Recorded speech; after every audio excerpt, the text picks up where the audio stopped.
I'm Judy Shaw for NYSE Floor Talk. I'm here today at the IPO Summit taking place here at the New York Stock Exchange, and joining me is Daniel Klausner. He is Managing Director at Houlihan Lokey. Daniel, it's wonderful to have you here. Thanks for joining me today. Yeah, no, it's great to be here. Thanks for inviting me. Thank you. Now, I'm eager to talk with you, but before we do that, just a quick note to our viewers. This interview is for informational purposes only. The NYSE doesn't recommend any investments or investment strategies. All right, so Daniel, tell me about Houlihan Lokey. Sure. What do you do? Well, first of all, we're a public company. We're listed on the NYSE, so that's number one.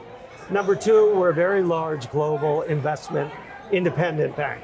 So we don't have trading, research, we're mostly advisory. I'd say there's three legs of our stool. Number one is M&A, where we have a market leading position. Number two is capital markets, where I work. And then number three, we have a very large restructuring business. I'm part of the capital markets business. I run the public equity advisory, so we work a lot with private companies. A lot of folks like are here talking about their IPO, helping them through their IPO, and then existing public companies, ones that are listed on the NYSE and others, to help them through perhaps monetizations or capital raisings or even M&A. So it's quite fun. Yeah, quite fun. And quite busy right now. Okay, so now tell me, what's the best advice you would give to a company that as they prepare to go public? Sure. There's a lot, obviously there are lots of folks who will talk about some of the more maybe technical items, governance, for instance, but what I would say is it's really important to have a good equity story, right? That's basically what's your business premise, your strengths and your strategy, and go out and meet investors, right? I mean, because at the end of the day, the investors, the public investors, are going to be important for setting your valuation and of course investing on you on your IPO, which of course, the important thing to remember about an IPO is only the beginning of a journey, right? An IPO is the beginning and then you're a public company. And meeting those investors are important. It's important to get feedback on valuation, equity story, management, timing. But the thing to remember, of course, is to be ready, right? You don't want to just go out and meet a lot of investors just for the sake of kind of ticking down boxes or anything like that. And maybe finally, I think what's different now in 23 than maybe 21 or even 20 was selectivity of those investors. You don't need to go out and meet hundreds of investors. You should really think about who will give you good feedback and who's going to ultimately be interested in an investment like yours in an IPO. And what would you say is the biggest pitfall to avoid as a company prepares for an IPO? Yeah, I mean, there's a couple of thoughts. Number one is, and I touched upon this before, is not being ready, right? And what could that mean? That could mean from everything from not being able to project correctly. In other words, your projections don't come true, right? I mean, that's like a fatal flaw. That's probably number one, because valuation, as you know, IPOs are all valued in the future. So projections are really, really important, having that kind of FP&A group that is able to project.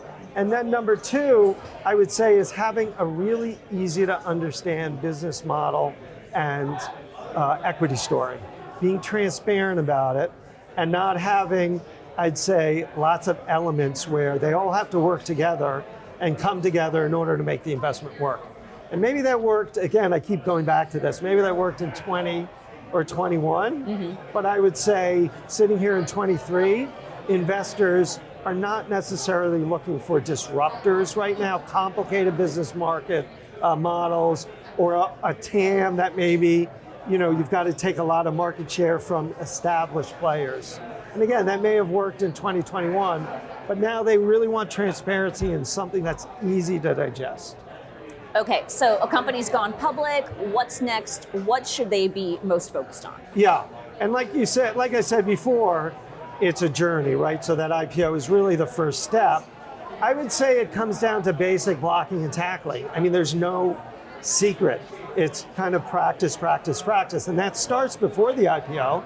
That starts with practicing, for instance, earnings calls, right? We recommend our companies 2 quarters before they go public, actually write an earnings call, get kind of mock investors in the room, answer questions, practice being recorded, right? And then actually when they're public, making sure they've got reasonable projections, of course, because the old beat and raise still holds true in 23, and making sure they do that, because you don't want to disappoint.